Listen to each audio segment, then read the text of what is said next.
I started out as an ecologist, learning about how plants and animals disperse, migrate, interact, make a life in complicated and changing landscapes. I had a particular interest in urban ecology because it's where so many of us are. Day to day, most people don't encounter vast natural landscapes and charismatic megafauna. We have to notice what is actually around us. The city doesn't eliminate or homogenize all natural processes. Many of them remain, and some of them are accelerated and changed. Allotments in my city are full of callaloo, but when you ask more questions, you find that those crops might actually be several different species, or sometimes they're diverse strains of the same species that grew up on different islands of the Caribbean, all brought together here in Birmingham, along with our own Old English version, which is called a fat hen or lamb's quarters. In these places, maybe you get new hybrids and certainly you learn new recipes. The city can support niches and microclimates that may no longer exist in an industrial countryside. There are hot places and salty places and brick places, and the more you look, the more you see. In the early 1990s, I was looking hard at a little plant in Sutton Park, which is one of Birmingham's most precious open spaces.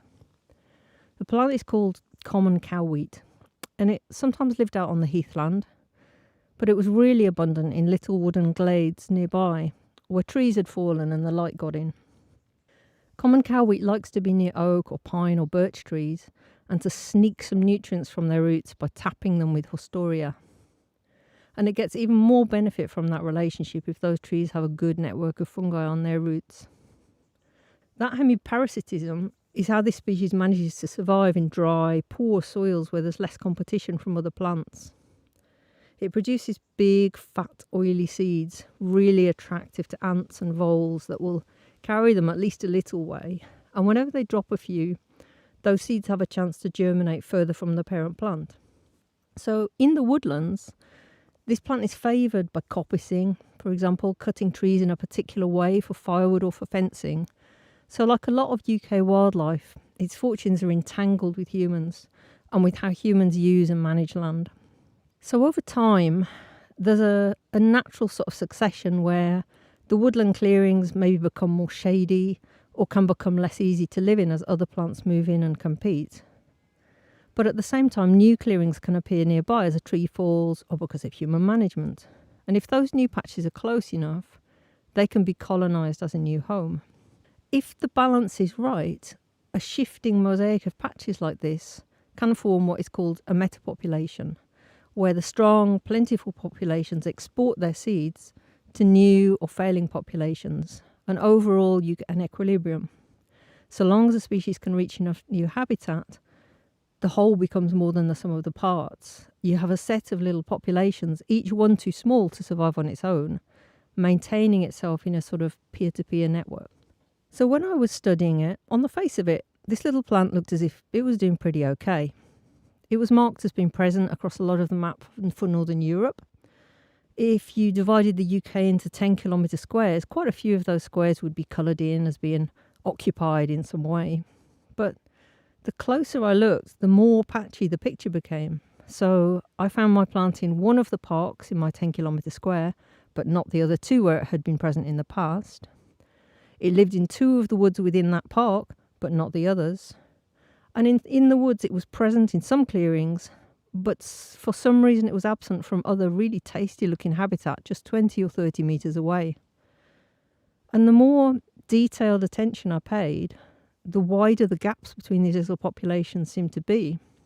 It made me think of zooming in on an organism which has solid cells attached to one another. Inside each cell, you have these squishy organelles interacting and sending one another messages. Below that level, there are molecules all linking together to do useful structural things. And then suddenly at the finest level, at the atomic level, it's all gaps and spaces. And you start to wonder, how does this entity keep the conversation going between its parts? How does an atom know which creature it belongs to?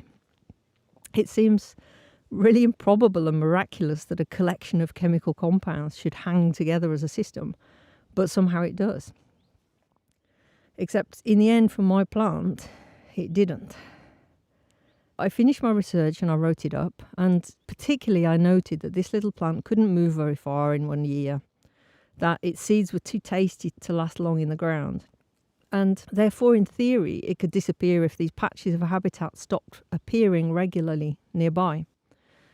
And even when I was writing, I secretly thought that paragraph with the word extinction seemed a bit overdramatic, but it helped me feel as if my work was important. I moved to another job in another place, and I didn't have the time to keep noticing this particular place and this particular plant. I started observing ecology from a much wider, grander distance using data from satellites and often from models. Until 10 years ago, people started to send me messages telling me that common cowwheat was no longer in those woods, and therefore it was no longer in the park, and therefore it was no longer in the city. And at first I couldn't believe it, but I went back to search myself over and over, and it was true. So possibly because the little glades have been mainly taken over by holly that shaded the ground, maybe also because the soil has become richer, so that nutrient stealing strategy no longer gives an advantage. But little by little, and then all at once it was gone. At one step, and I don't know exactly when, a number of squares on all those maps switched from occupied to empty and winked out. Because this wasn't only happening in Birmingham. In 2014, common cowwheat was added to the near threatened category of English plants because of its geographic decline. Maybe we just need to accept this as a natural succession. Maybe the species could be reintroduced. Maybe it's not such a big deal that it's gone because the heath fritillary, the endangered butterfly that feeds on this plant, doesn't live as far north as Birmingham, or at least it doesn't so far. Who knows how that butterfly's range might shift as the climate changes. But from this story, what has really stuck with me and struck me is how from the ground up this plant was disappearing, but our usual ways of measuring and monitoring at an aggregated scale couldn't detect the signal of this local extinction in time. So in a few days, there is a BioBlitz at Sutton Park, a big citizen science event with walks and talks and surveys for anyone who's interested to know and understand and follow the state of this precious public space. And I now realise even more that that's what we need, attention and care from people who have attachment to, but also most critically have access to a tree, a plant, a park, a scrap of land. So I will definitely be there.